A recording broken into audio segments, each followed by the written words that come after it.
Aisha Yesufu, the human rights activist and a staunch supporter of Peter Obi during the 2023 presidential election, has lambasted President Tinubu over unconstitutional declaration of state of emergency in Rivers State. Yesufu highlighted how Wike boasted and told everyone that godfatherism is not allowed in Rivers State. She now wondered how Wike is now in the middle of fueling godfatherism in the state. She also expressed sadness on how the president recklessly and unconstitutionally declared the state of emergency in Rivers State when there would have been other measures to adopt to cushion the effects of the crisis. Out there feels this sense of sadness at what is happening currently in our country. The democracy that we have today, a lot of people died for it. And it is only fair that we safeguard our democracy and ensure that in everything that is done, that the rule of law is sacrosanct and processes are followed. We look at what is happening now in Rivers State. Let's first of all look at what Rivers State is all about. It's a critical economic hub. It contributes about 25% of the crude oil that keeps this nation going. And also we know the political strength that he has. Nyesom Wike served as the governor of Rivers State from 2015 to 2023. And I'm sure Nigerians are very much familiar with the way he governed his state. And nobody could say anything about what he was doing and how he did it. And he was one of those who stated categorically that godfatherism does not have a place in the Nigerian politics.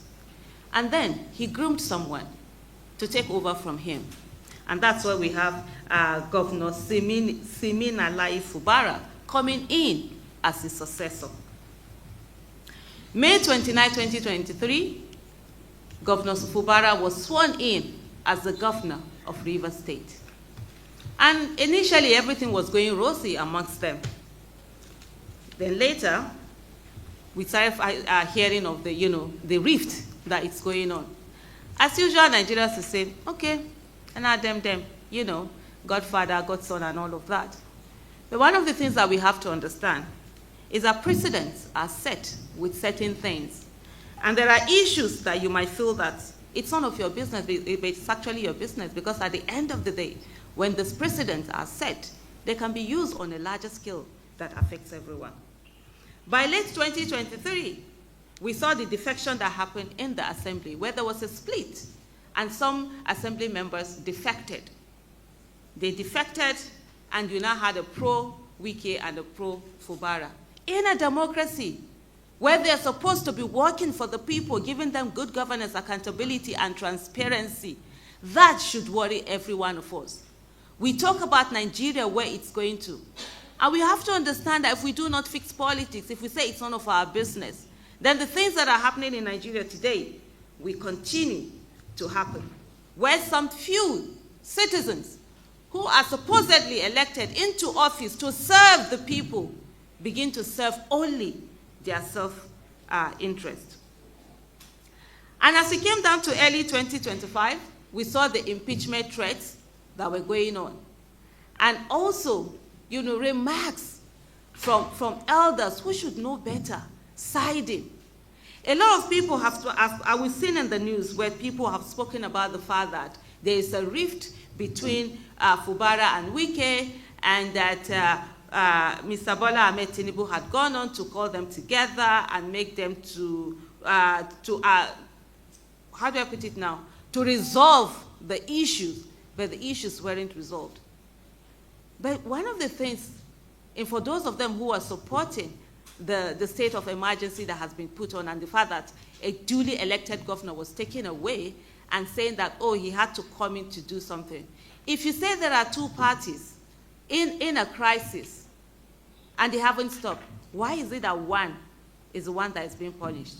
But anyway, that's a question we need to ponder for the elders that are coming out to speak on this.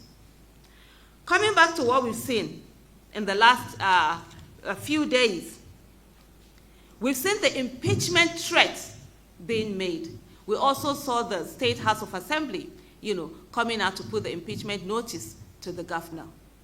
And then the next thing, there were pipeline vandalization that had happened. And one of the things that people have come to say is to say that the Fubara administration hasn't done well to protect those pipelines. And I think we need to go back to our constitution and find out, when it comes to the protection of lives and properties, on whom is it invested? Is it a governor? Or is it the commander-in-chief? And who should take responsibility for protecting not only lives, but also properties of our nation? March 18, 2025, you saw the declaration that came in of a state of emergency in Rivers State. And Mr. Bola Ahmed Tinubu cited disturbing incidents of vandalization of pipelines by some militants without the governor taking any action to curtail them. The governor, what action is he supposed to take to curtail them? The commander-in-chief, whoever sits as and acts as the commander-in-chief, is the one that is supposed to ensure that lives and properties are protected. And if we said the issue of vandalization, it's a reason why there will be a state of emergency imposed on a state in Nigeria, then the question I will ask also, is there any state in Nigeria that wouldn't have a state of emergency if this is what now leads to a state of emergency? But we have lawyers that are going to look at the Section 305 and go on that particular one. But beyond that is the strange occurrence in a democracy where a duly elected governor is dismissed, stripped of his powers, given to him by the people of his state. And you have a sole administrator being imposed on the state. In a democracy, remember, the democracy that a lot of people fought for and some died for us to have. That is not a democracy. And then the next line where people, Nigerians and citizens, were hopeful that, you know, this rascality, this constitutional rascality that has happened, that it was going to be checked. It's why we have the legislative arm of government. The National Assembly was supposed to be that other resort of the citizens. They're supposed to be the protectors of our democracy. But unfortunately, March 20, 2025, it didn't prove to be so. The National Assembly, that is supposed to be the mouthpiece and the voices of the people, decided that it was not going to be that. The Senate, 109 members of them, or should we say 108, since they decided that they were going to suspend someone whom they did not elect. And House of Representatives, 360 members, convened. But the question is, did they actually convene? Was there a head count? Do we know whether the numbers that were said to be were actually the numbers that were said to be there? Because we needed a two-thirds for this to even be approved. Even what the Constitution had agreed, talk less of the part that is unconstitutional. And then they declared this, they approved the emergency declaration. But instead of going through the process, because processes are very important, we must understand that. Processes are very important that every time the process has to be followed, the rule of law has to be followed.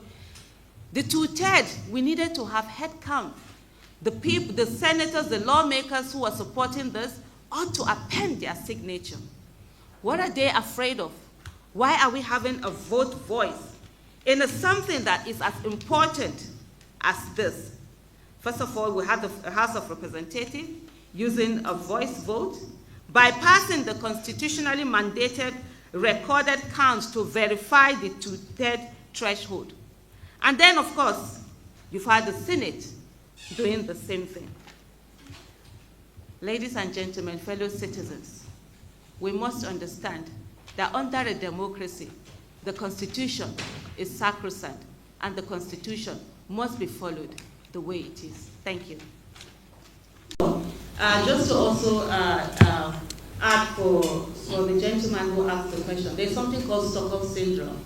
we've seen situations whereby people are kidnapped and they come out to actually support their kidnappers. It doesn't mean that that makes kidnapping right. And so what we're talking about here is about the Constitution. It's not about our likes or dislikes or any individual. This is the nation, and every country is guided by its constitution. If we begin to allow the constitution to be misused and not to be followed, then we are opening room for anarchy to happen. Having said that, also is to also say to the gentleman that asked the question, when Mr. Bola Ahmed Tinubu was calling for a mediation, he didn't ask whether there was a judgment out there. He called two people, right, which was Governor Fubara and also his minister Nyesom Wike, to the conversation. And so if there's anything that there was no resolution, you can't just punish one person. And this is someone that he has the constitutional right for the office that he's currently, occupying, even if to me, it's not actually supposed to occupy